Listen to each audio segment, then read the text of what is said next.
Just make sure you find your own voice, and then it'll be great for you. And then you're like, oh, what is my voice? I don't know what it is. I really like Eminem, but then when I sing like Paul Abdul. But the secret to it is whether you know it or not, you already have your own voice, and you only discover that not by outthinking yourself and saying, well, I think my voice is One Direction or something like that. Well, if you actually just record yourself super casually, just put the camera on and cover a couple songs, sing something that you wrote. Then when you go back and look at it, or your buddies come look at it, or whatever, then you'll begin to realize like, oh, that is what I sound like, and just own it. You can write in that style and try to push yourself, but that's how you'll discover your own voice is by doing it. I think we have a question over here. Have any of you ever had like half a song written and then you just couldn't finish it? And if so, would you care to expound on that and tell us? Because I'm pretty sure you want to hear it anyway. Have you ever had like just half a song written and then weren't able to finish it? Didn't know what to do with it, couldn't finish it? Yeah, I have a song right now that has a chorus and I've had it for over a year and it's really good. But I can't figure out what the verse sounds like. And I can't write lyrics, I can't write lyrics if I don't have music, and I can't write for music if I don't have the lyrics. And so I'm trying to figure out how does this fit together, like what, and to me, like I'm trying to figure out where a song is going. I don't know why you're looking like for me, but it's very sweet.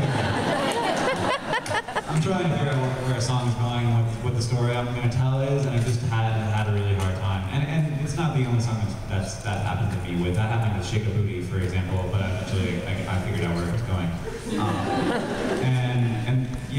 So that happens to me frequently, and that is more than one, but there's one that's really good, and I just hate that I haven't been able to do something with it. It's about Portal 2, which is like getting less and less. Finish it!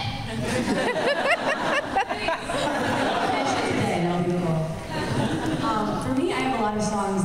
As far as the recording thing, as soon as something comes in your head, I do it all the time. If I'm not like iMovie and I start recording things at night. So I have all these choruses that are so good and I love them, and then I have no idea what the verse is going to be. But I'm like, how do I get from A to B? How do I do this? And I think I do have that problem. But the one song that I do have that I thought I was never going to finish, I have a song called "Tell Me," and I had this chorus in my head, and I was like, I just want to do something crazy, kind of operatic, and the chorus of that song is like, "Tell me now, gonna get to you somehow." It's like this really cool thing, and I'm like, how do I do? Like, what was that song about? What is this verse going to be about? It took me 2 years, I think, just walking around that chorus, and then it was through a very long drive on tour that I just started putting words and freestyling over what I wanted it to sound like, and it became one of my favorite songs to play, and it's on my album. So. There's a light at the end of the tunnel. It is possible to finish a song that you think you will never finish, but sometimes the song is not going to happen in the time that you want. It's got to kind of, be more natural and come of its own kind of volition. I also find that when you have half of the song that's been sitting around if it's after about a couple of years, I feel like that's time to bring in a collaborator because they'll probably finish it for you. If you're okay with sharing it. There's just times where I'm like, well, this guitar has just been sitting here, and I feel like every time I've done that, just brought that to the table when I'm working with somebody else, they always tend to have the perfect thing to complete it. So,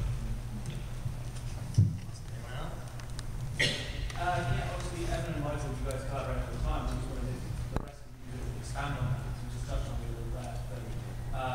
Do you find it's natural to work with other people, or is it easier if they do the same style of music as you? How does that work for you guys? I hate it. I feel like, me personally, I have to get into such a zone to write a song, and it's really hard for me to do that in front of somebody, especially someone I don't know, because I get into a very vulnerable state when I'm writing music, so it's extremely hard to collaborate. But what I do like to do is have someone like bring me a beat or something like that, just to kind of switch it up. Or if I'm stuck and I have writer's block, I'll switch instruments on the song, and then it becomes something different.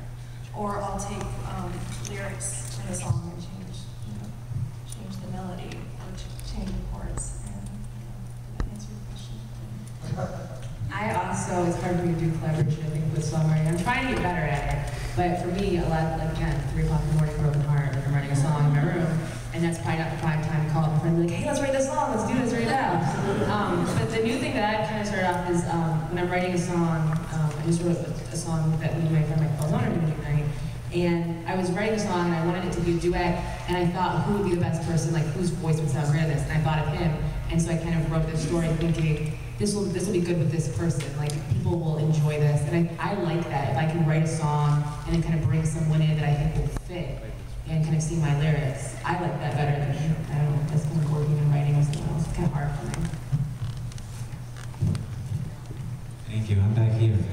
I've only done it a couple of times, and what I've done is I've written songs with lyrics to melodies that are bad or uninteresting or I've used before, or very nearly. Sometimes I'll be writing a song and Catherine will call from downstairs, that's the same as anglerfish! And I'll be like, damn it, she's right! And so I'll write a song like that, and then I'll give it to somebody else to write better music, because I'm not good at that. I did that with Brett Link once, and it worked out really well. I did it with Michael Aranda once, and it was fantastic. Yeah, and working with people who are better than you is only going to make you better. It's like playing tennis with somebody who's better than you, for the most part.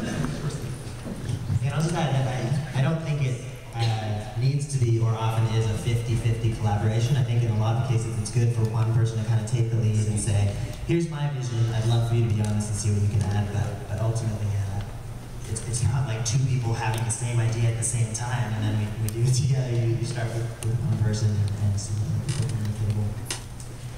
I think that we should collaborate on a song called Caitlin, Take Off Your Shirt, and I just want to put that out there.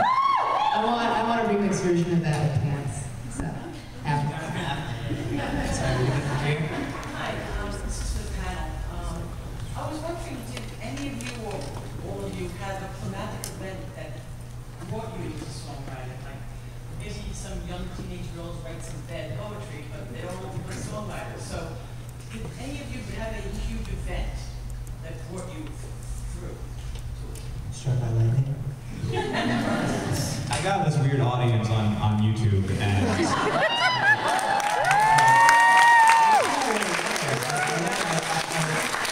I had sort of like played with the idea, and boy, if you heard some of the songs I wrote before Verify Terry, but to have that audience, to have their, like, know some of their expectations and to have a relationship with them, and to not want to let them down, that's what made me write better songs. This is not a joke. This will probably play a hole in. My first words were, "Oh, won't you show me the way?" Because that was a Peter Frampton song that was playing on the radio. So, I don't know if anybody knows that song. And then the next words were a parody of that. I went to college and I met a boy that played guitar that was really attractive. And I thought, I'll learn how to play guitar, and then if he'll like me, I'll also join Campus Crusade for Christ because he likes Jesus, and I'm like, I know what happened was none of that worked out, but I walked away with the guitar and writing really sad songs, and then I just kind of continued doing that on YouTube. So it worked out well. Find boys, let them break your heart, and then buy a guitar. Yes. In high school, I was all about sports. I was going to go to college and play volleyball and be a counselor. That was kind of where my life was headed. And I had really bad scoliosis, so I ended up getting surgery, and it kind of knocked that, that direction out of, like, I just went into a completely different path, and songwriting was really my way of, like, getting through the 1.5-year recovery that I went through. That's kind of where it was kind of like pour me, woe me songs, but that's kind of where I started. So. I was in a band in high school, but the problem was there was no music. No music existed. I think we've just got a few more minutes, so maybe 1 or 2 more questions, but the panelists will be hanging out a bit after. Your hand is so high up. Yes, you.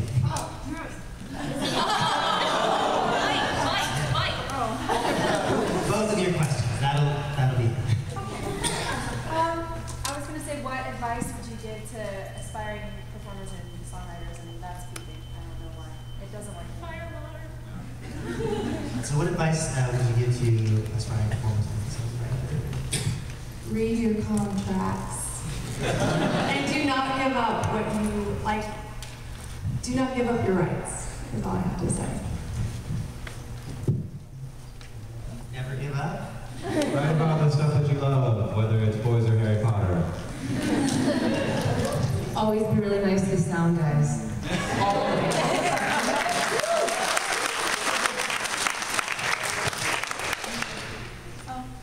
Yeah. When it comes to your songs, do you have a favorite, or are they like children and you can't pick a favorite? And if so, what song is it? I pick favorite children all the time. It's like having children that I like better some weeks than others. I love them all, but some weeks they just piss me off. I definitely have favorites, and there are some that are like objectively really bad. So I'm not like, ooh, I really love that song that I wrote about my cousin that week that I had a lot of stuff to do. So yeah, I mean, I have favorites. Sometimes I waffle between which one my favorite is, but I have favorites. Which one? Like Anglerfisher, Strange Charm.